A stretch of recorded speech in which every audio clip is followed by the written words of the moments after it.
Andrea, welcome to the podcast. Thanks for having a chat to me today. Where are you phoning in from? It looks very light where you are. Right here, Matthew. It's great to be here. I'm from phoning in from Jakarta, so I'm in Indonesia over at the British School Jakarta at the moment. Amazing. Quite possibly the most important conversation for when I can find a conference or something in Jakarta to come over there. What's your coffee order? I don't drink coffee. I don't know if anyone said that.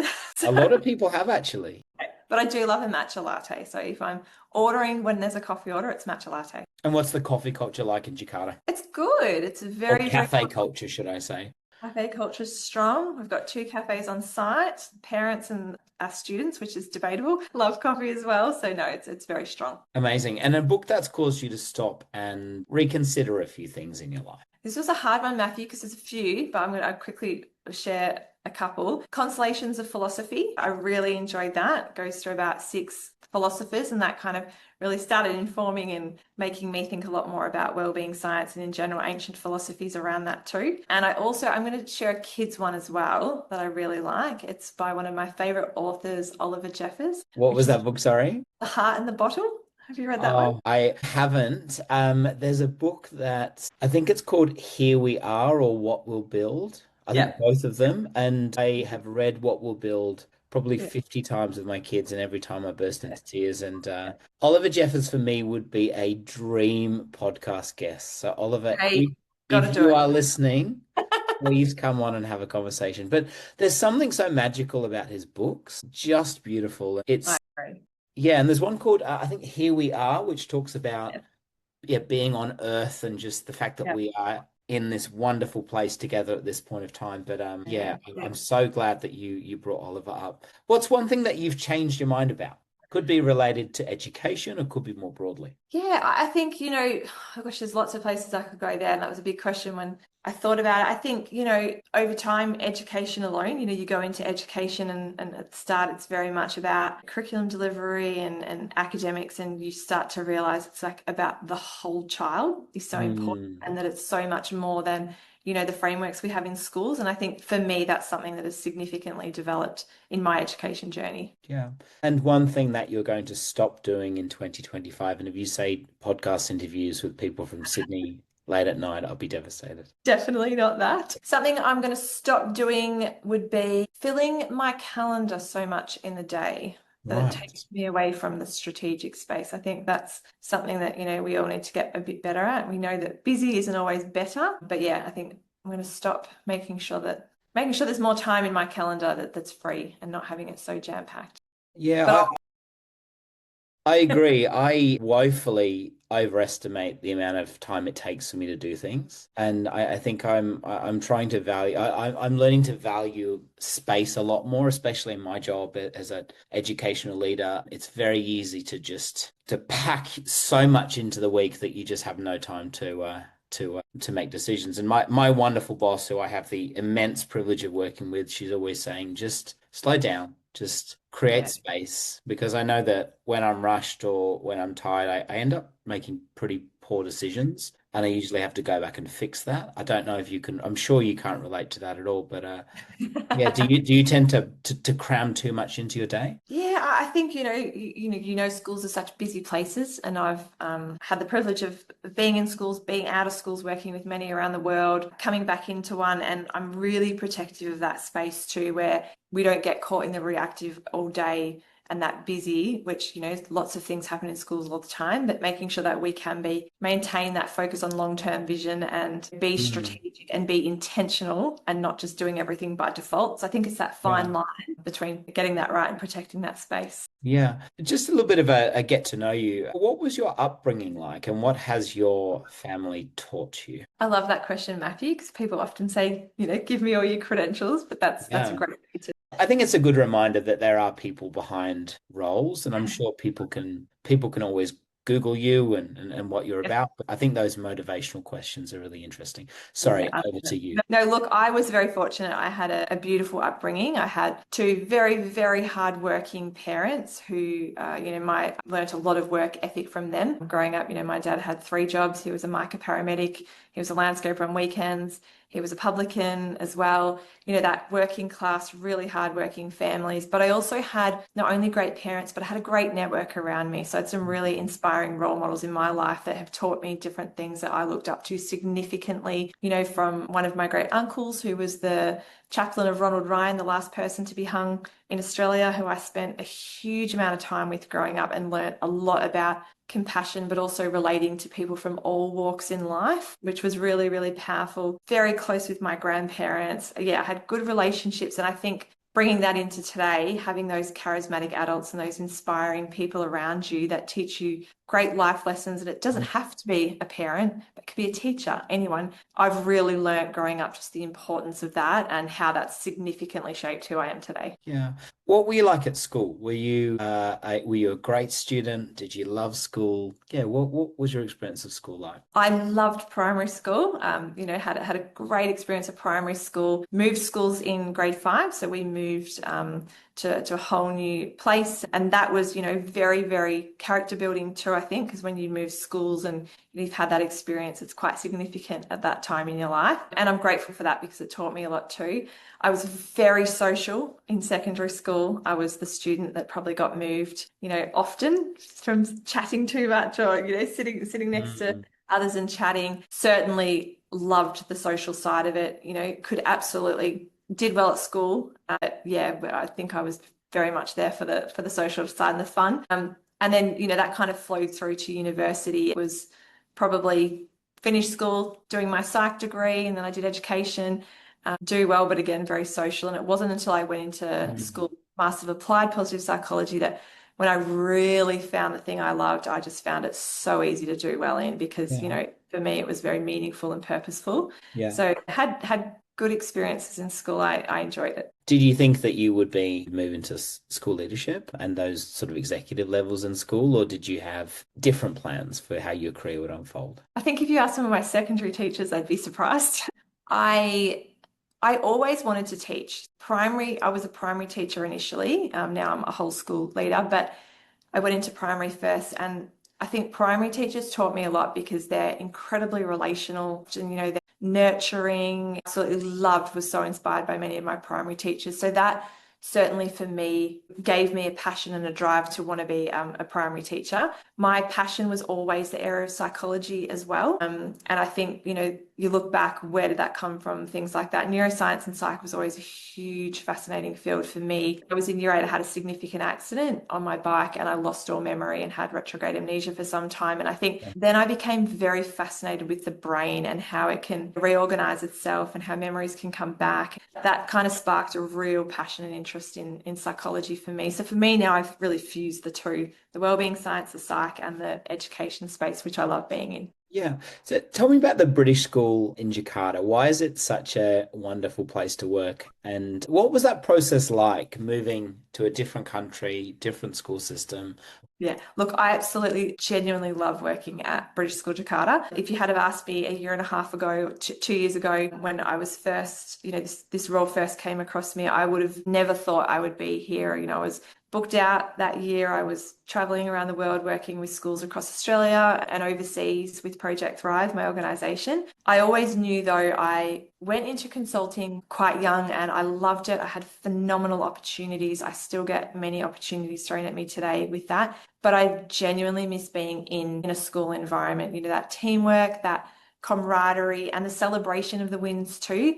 For me, it was about, you'd go into school, you'd work with schools, you consult, and you're put on a pedestal, you get to design strategy, but then you leave when the fun part Yeah. starts, which is the Yeah. execution. So when this opportunity came across my desk, I kind of thought, actually, no, this is a great time. The school just looked incredible. And to be back in a school, for me, the team is just everything. And, we've got phenomenally passionate staff. It's a big school. It's a busy school. Like all schools, there's always complexities, but it's a great place to be. Having an experience to live in another country, and we've got over 50 nationalities at British God. School Jakarta. So you can imagine coming from, I was in Barwon Heads in Victoria, Australia, a small coastal town where Wow.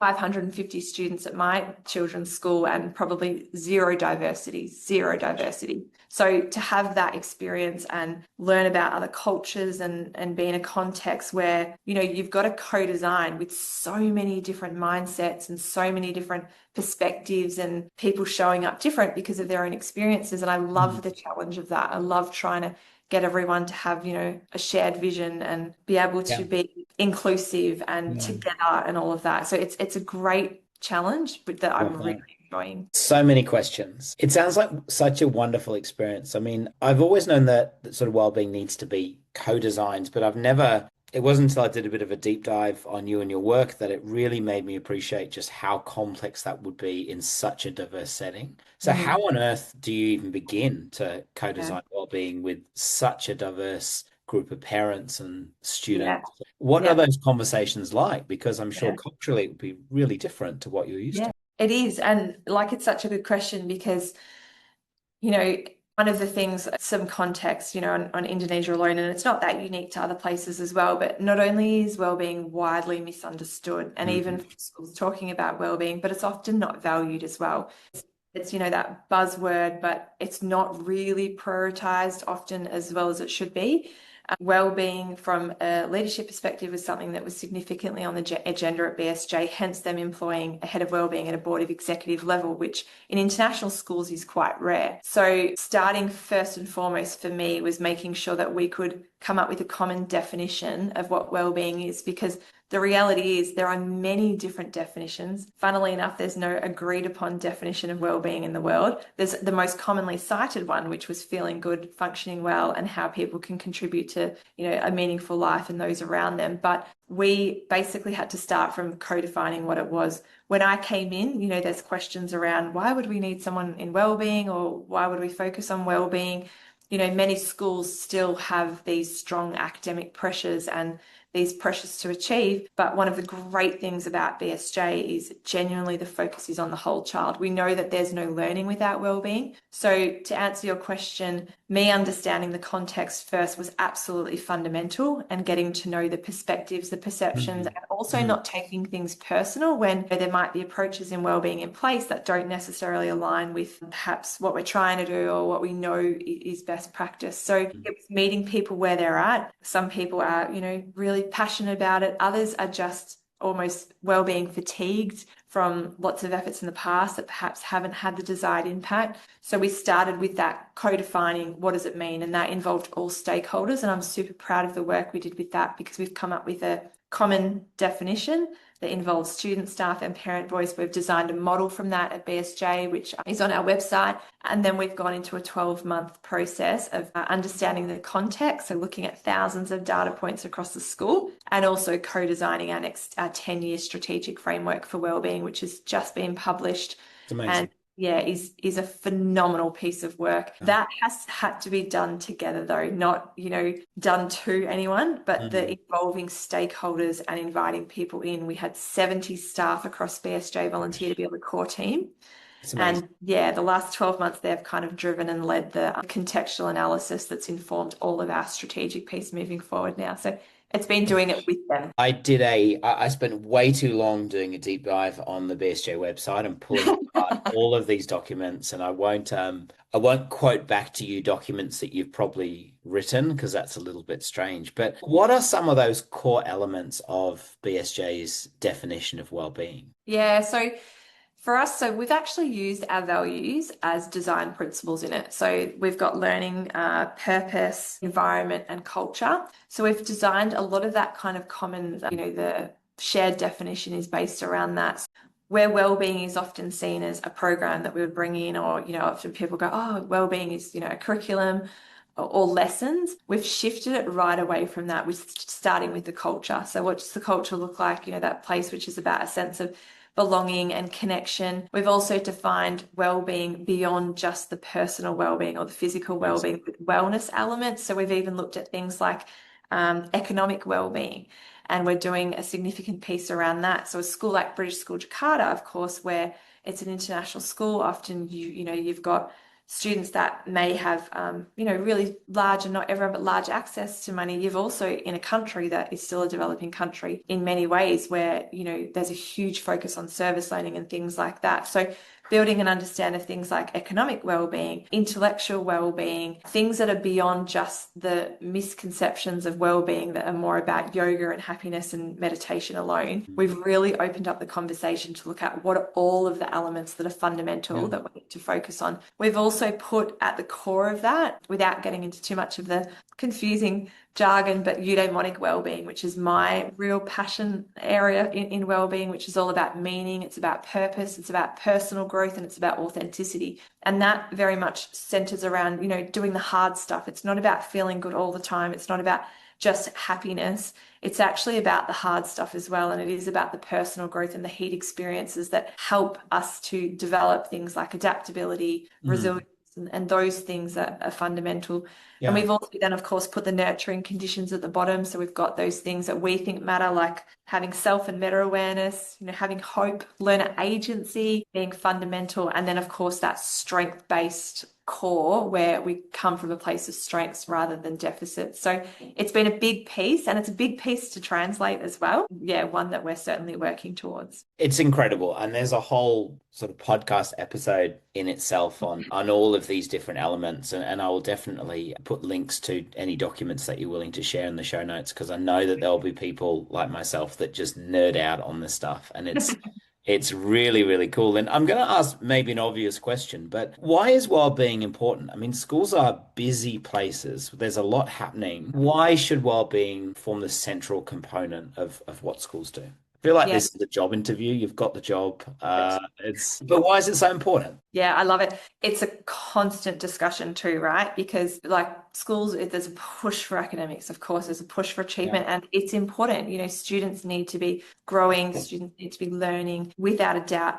But I'll go back to something I said earlier. There's no learning without well-being. If students are, suffering from mental ill health, if they're languishing, if they're struggling, if there's trauma, if there's adversity that they're just not able to navigate through themselves, learning stops. And we know that very strongly. So well-being in any school, and I know you understand this completely, Matthew, like they become very reactive to pastoral and welfare and putting out spot fires and dealing with behavioural issues and things like that. If we just focus and play in that space, it detracts from learning, it detracts from academics, it detracts from culture, and it creates ineffective systems. If you don't allocate the time to do things by design and by default, to be super intentional in the systems that we're creating, the environment that we're enabling, the culture that we're building, if we don't get those things right, we keep putting out those spot fires. There's a beautiful, which I'll share with you, a beautiful animation of this exactly. Now, it's really easy in schools to see, the people that are busy putting out spot fires all the time, like their roles must be of value. However,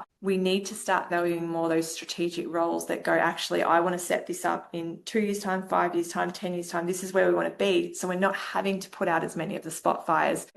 For me, well-being is, as much about culture, but it's about our people. And when we get that right and we create conditions and nurturing, supportive environments for them to thrive, everything else lifts along with it. CD, United Nations, there's so much research now that shows us well-being nurtured effectively has a very, very positive impact on academic outcomes. But for me as well, it's not just about that. It's about the whole child that leaves British School Jakarta or any school. We want to make sure that we've not just got them into great career paths or, great universities or whatever it is, but we've also set them up for every success to navigate life in a way that is meaningful and rich to them. Love that. It's really inspiring and really wonderful to hear. Schools love data. We love measuring things. We love graphs and all of that kind of stuff. How on earth do we begin to measure well-being? And what are some of those data points that you mentioned that you look at to get an idea of what's happening in your school? Yeah, so big challenge. We've got a triangulation model that we have just brought in, and I'll talk you through what we're doing with that. But one of the really exciting, cool things about that is, I know you went to Melbourne Uni, Matthew. I am an Honorary Fellow at the University of Melbourne, so I'm super lucky to still be strongly connected to the Graduate School of Education there. And along with, there's many amazing people in the Centre for Wellbeing Science and graduate school there. But I work very closely with Dr. Aaron Jardin, who's a measurement expert. He created things like the Wellbeing Profile, the WOW measurement tool and Awesome Schools measurement tool, which I know a lot of schools use and I'm sure a lot of leaders are familiar with. But at the moment, we're designing the whole being measurement battery, which we're using at BSJ, which is very exciting because it's a systems informed measurement tool. So it's not just looking at, well-being and happiness attributes. It's looking at things like the environment, the learning, the system, the sustainability models around the individual as well. And it's looking at individual and collective thriving as well. So for me, it has to be about people and not just getting data on a page. It has to be about observational surveys,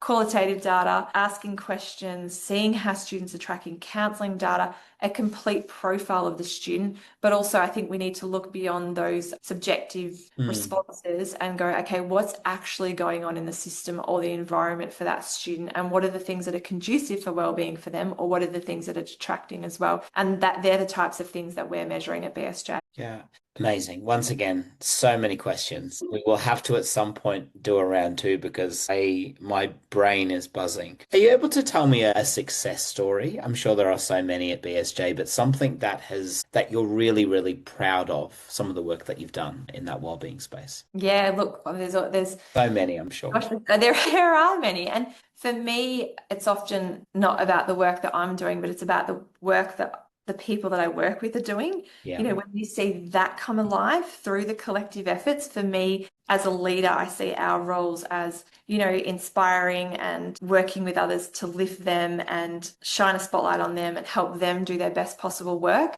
Honestly, there are so many I could share, but I'll share, a story with one of the assistant heads of wellbeing that I've been working with who just has taken to this work so beautifully. First with me, perhaps that, they didn't necessarily completely understand well-being in its entirety, but that was probably underestimated too, because I think they had an amazing amount of knowledge. To watch them work alongside, the primary educators and teachers and inspire others and get people on board and want to learn more and just do, really great work for me has been a moment of just watching that person shine has brought me immense joy. And then, the student experiences, it's sad as you move, higher up in leadership, you tend to move further away from students, which is always the saddest part. But any interactions I have with students is great. Just in the last week, there's been so many things that I'm deeply proud of our team with, but also just moving away from complex situations that, in the past would have meant a student perhaps is expelled or suspended from a school and moving it into this beautiful restorative process where there's just this deep learning that occurs and teachers starting to have really that unconditional positive regard for a student, no matter what, no matter what they've done, understanding the brain's not fully developed and things like that. So I think those moments for me too, where you see success with a student, but when you also see success with the staff around you, they're the moments that, I'm deeply proud of. I love that. I remember early on in my career, I had this little girl. I was walking across the playground and I was rushing and I was getting photocopying done and trying to go to the toilet and grab a cup of coffee and all that kind of stuff. And she said, "Oh, Mr. Green," and I didn't hear her and I just said, "Oh yeah, I'll be back in a minute." And then she said, "Oh no, Mr. Green," and then I just kept going. Like I'm ashamed to admit, I kind of ignored her and just continued. And then I turned around. I got about 10 steps across the playground. I looked round to her and she had this little picture and she said it was a picture of me and a picture of her in class and she said, "Thank you so much for making our class a special place." And I had this moment, it would have been probably 15 years ago. And I had this moment thinking, I very nearly missed that. I Yeah. missed it because I was rushing. I missed it because I was doing other stuff. And I vowed from that moment to never see interactions with kids as annoying and interruptions. But it Yeah. was a reminder that this is actually why we are here. Yeah. My leading and my curriculum stuff doesn't get done during the day because that's Yeah. the kids. And it was just a really good reminder. And I saw her many years later, and I've still got that little drawing stuck on my desk 15 years later on my wall. And it's Yeah. a reminder, like I said, that we are here for these young people and we have the immense privilege of crafting and building them into active citizens. It's a really wonderful reminder. I think that's such a great story, Andrea, about your kind of why at BSJ. It's really lovely to hear. I'd love to get your advice. I'm an assistant principal at a school. I'm very proud proud to be there. Do you have any advice on how to lead people through change? Because I find that really difficult. I find it difficult trying to take people along a journey when I'm trying to work it out myself. With your experience, Yeah. do you have any advice on how we can do that better? Yeah, look, I think it's an area we're always all certainly growing in, and it's an area I absolutely love. I've had the privilege of working with many leaders in, and kind of sitting with the mud, and I mean that literally because I've had In the networks mud, and yeah. principals in the mud in Bali in the green school doing this, which I'll have to send you a video of. But it's I think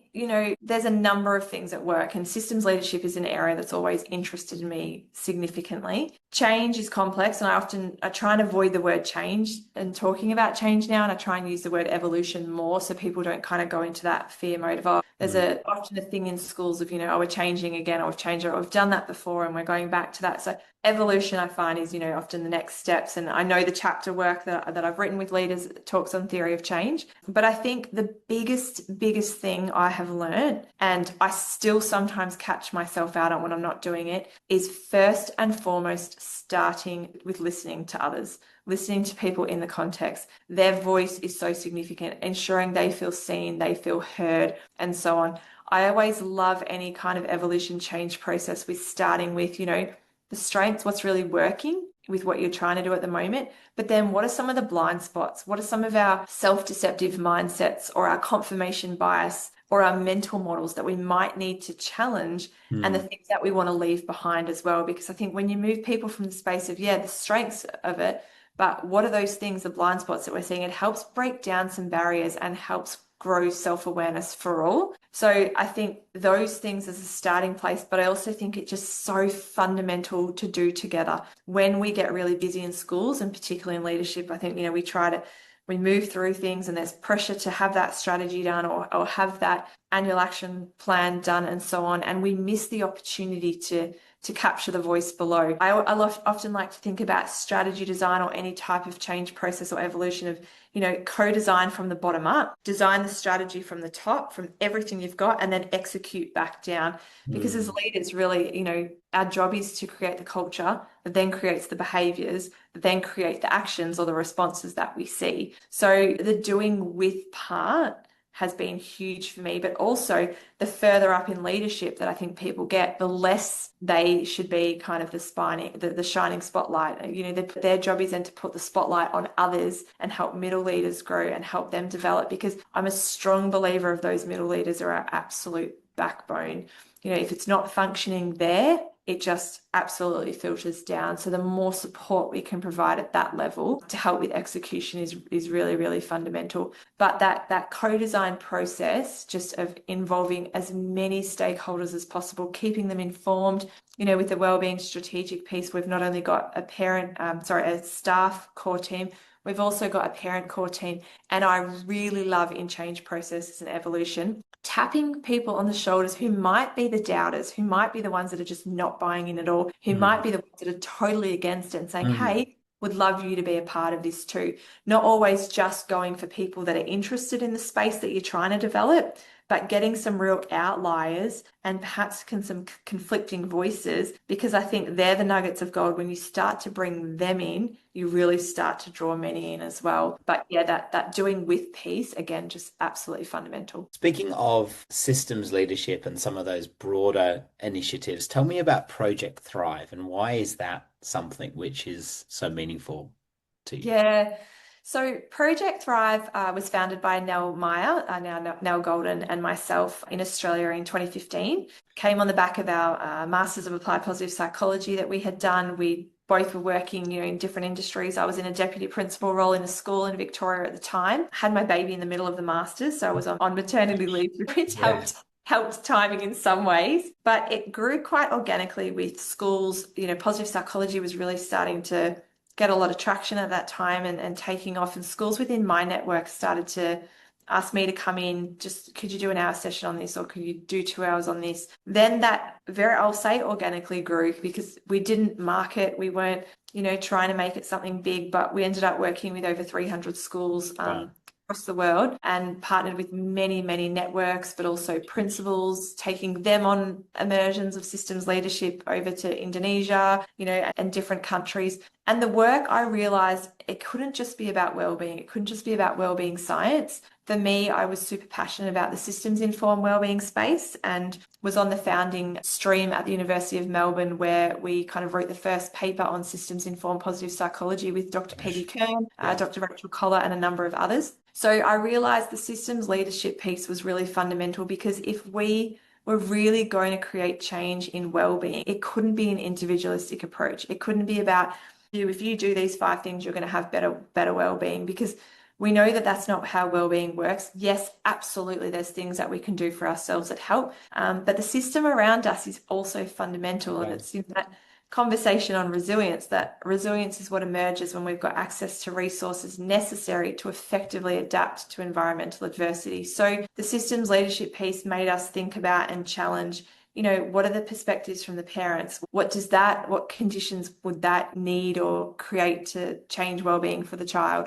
The staff, the school, the system, the environment. It got us thinking in a space that was well and truly beyond just the individual. And I think one of my favorite things with the systems leadership is really understanding that everything is interconnected. Mm. Wellbeing shouldn't be a silo, academics shouldn't be a silo, no department in a school should be a silo, because when they operate in silos and when we don't understand that everything's interconnected, it doesn't matter how well intentioned we are.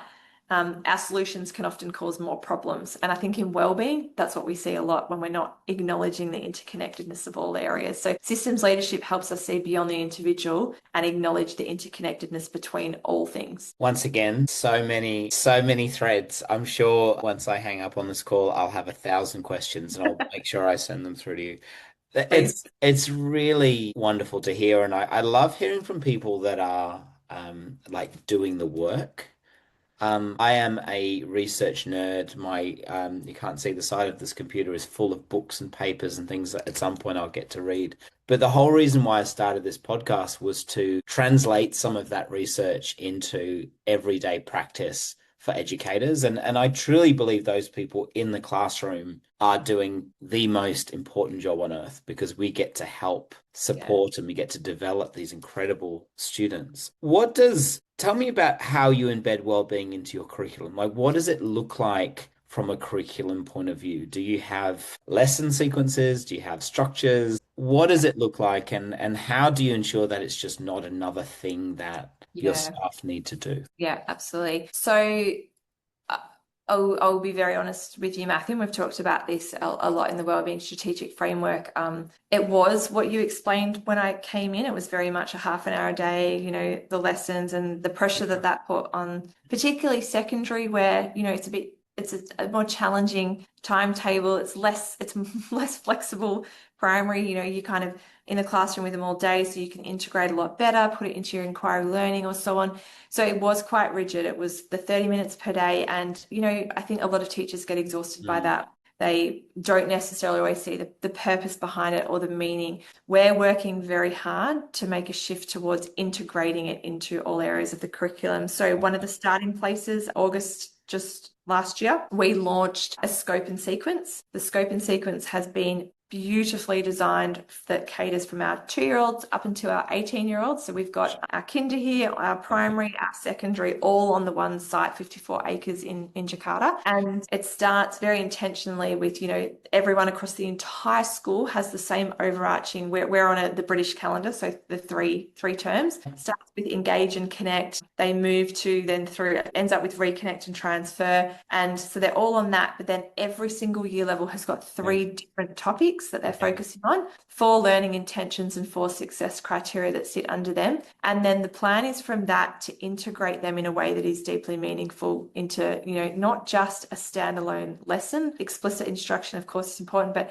how do we make this meaningful in any area of the curriculum? Now, we've also, very excitingly, we're growing our outdoor learning program at the moment. So for anyone who's read the piece I wrote on Could Redesigning Education Solve the Mental Health Crisis, I talk a lot about eudaimonic education and Mm. eudaimonic learning in that. And that's all about, learning that is deeply meaningful, it's purposeful, it's experiential, it's authentic, it's complex learning in real life settings, because I'm a true believer of, not just sitting in a classroom and learning about these themes, but how do we actually put that in practice and learn about adaptability, through Right. authentic learning? How do we, provide heat experiences for students that stretch them, that are developmentally appropriate, but do put them outside their comfort zone enough to be able to grow? And the way we've designed this scope and sequence, and this is another work that I'm really proud of the school, that we've designed. Basically, if I could pick up all the best themes in wellbeing science that I strongly believe in, that I've researched, that I've applied,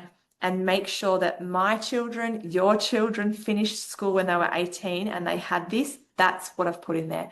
The best of the best that I've seen across all the schools that, I think are fundamental, from the neuroscience, from understanding social fields and mental models, from understanding and learning more about adaptability, to be able to have more self-awareness, meta-awareness, to be able to have more focus, all of those nuggets of gold that is like a Mhm. psychological toolkit that I would say when our young people finish school and they've got these things, that is going to set them up for every success, well and truly beyond anything else they'll need. It's amazing. And Andrea, I'm sure there are people listening to this all over the world that aren't part of such a wonderful, robust school like yours with just an amazing philosophy around well-being. What would you say to those teachers that just don't know where to start? Maybe they're teaching in a demountable in southwestern Sydney or a tiny classroom somewhere over in England, and they don't know where to start, and all they have in front of them is just a group of kids, and they want to try and make a more of a positive impact or help them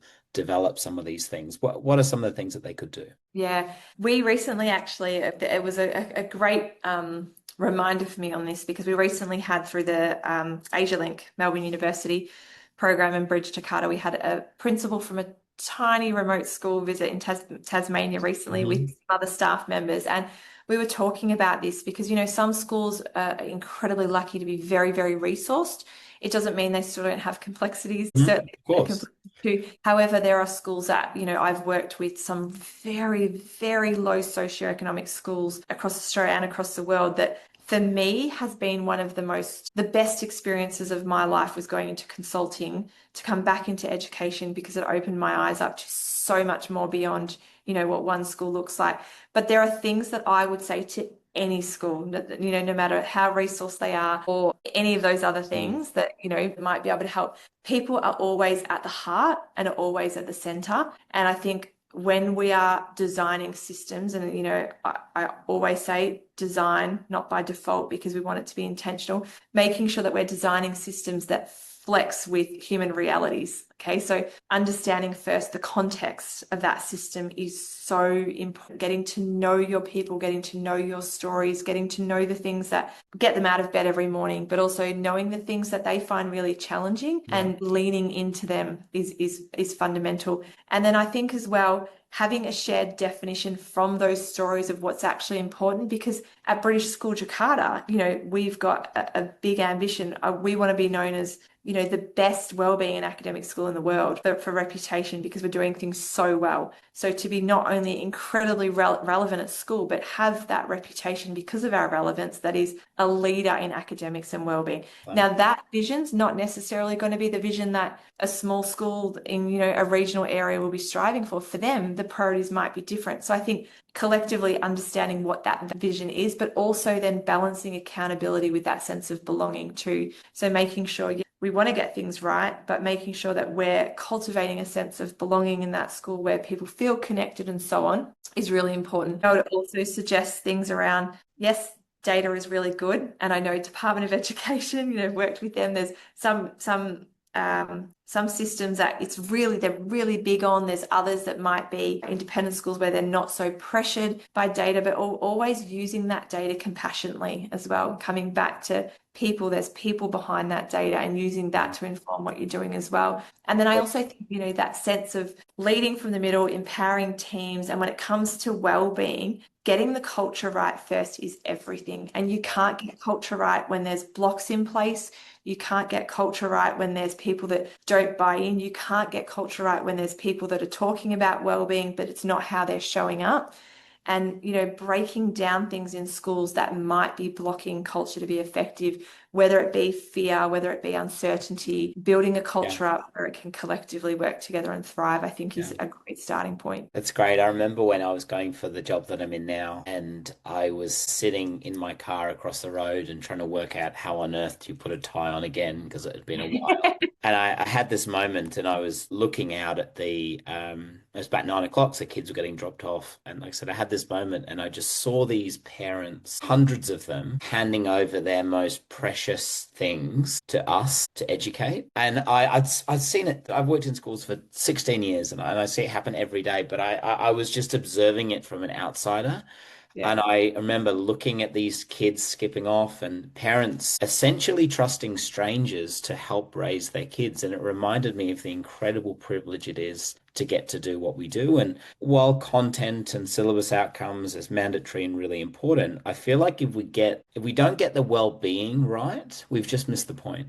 Because Yeah. every single person that I've spoken to on this podcast that's told me about a teacher that's made a difference in their life, they have never talked about the content that they learned. It's always been about how they felt in their class. Yeah. And it's just a reminder that this is what schools are about. Schools are about creating places where people feel valued and known and cared for. And it's so lovely to hear at your school that you have a really comprehensive structure around that and how to do that. And you guys are doing the work, which is really inspiring. You're not just talking about it, you're walking the walk and talking the talk, which is incredible. Andrew, I want to be respectful of your time. I'm aware we're talking about well-being, and it's in my part of the world, it's almost 9 o'clock at night, so I promise I will be quick. What about your own well-being? What are some of the things that you do to switch off? Because I'm sure teaching and leading, being an executive team at a school could take over your life if you let it. So what are some of the things that you do to switch off? Yeah. Yeah. Look, it changes over time for me at the moment. It's very much around family, spending time with my family, my loved ones, and my friends absolutely fills my cup. I will say, I get a lot of energy out of the work I do as well. I'm one of those Yeah. people that I love. Tricky, same. Yeah, when you're doing something you're passionate about and you love, and I've got a great team here that I love working with. All of those things definitely fill my cup as well. And then it's things like, doing the things that I can switch off as well that are meaningful to me, be it getting outside. We're very much an outdoor family. We love adventures, we love exploring, we love hikes, wherever we can get to spots around Indonesia. We're very lucky to be here that, Indonesia has got so many beautiful islands that are so close by. And so having experiences where we're snorkeling, we're in water, things like that, anything that puts me into flow, I absolutely love. So I think I've given up on the idea of balance as such, that there's just constant balance. For me, it's more like there's times where, yeah, work's really busy and you've got to go really hard, and the terms are big and busy, and student staff are your priority in your family. But then I also am very good at, when it comes to those breaks and holidays, of being able to then switch off and enjoy and do the things that, bring me the most joy and pleasure around loved ones as well. So I look at it more as a seesaw, knowing that, yep, if it's like that sometimes and busy, it's gonna come Yeah. back up the other way as well. And I love living like that. It's Love good. that. Final question, if you don't mind. If we were sitting down having a cup of coffee and did you say matcha latte, I think? That's And I was about to step into a leadership role in a school, what's one short piece of advice that you would give me on how to have a long and joy-filled career? I think from the moment you step into that role, I think you have to have a really clear why on you're there, and try and stay true to that. Write it down, put it somewhere, refer back to it, because as you know, Matthew, in Yeah. leadership, you can get pulled into a million different directions very quickly. And I think having that really clear why, and focusing to start on maybe just a few high impact priorities, but that long-term why, I think that's what sustains me, a very clear sense of purpose and meaning in not only what I want to do in this role, but what I believe, we need to bring alive, and staying true to that. Because I think otherwise, when we get pulled in all those directions, we can sometimes get pulled away from our purpose and what's most important to us. So that's probably the thing that might anchor, the thing that, really keeps me Mm, through and towards what I know I want to be here for as well. Can I say one more thing? of course. Please. I think too, it's very easy for us to get caught up in the gaps or what's not going well and trying to fix, but I'll always come back to that strength-based approach. You know, our task as leaders to create that alignment of strength so strong that even our system's weaknesses are irrelevant. And, you know, schools are living Great. systems. There's so much goodness in them, and finding those strengths and being able to focus on them and bring them more alive, I think is far Mm. more impactful sometimes than trying to find all the gaps. Thank you so much for your time today. It's been wonderful to have a conversation, and I've heard so much about the work that you've been doing, and to get to have you on the podcast has been a real joy. So thanks for your passion and for the difference that you're making in our education system. I can't thank you enough. Thank you so much, Matthew. And I really appreciate it. And thank you for all the great work that you're doing also. Thank you.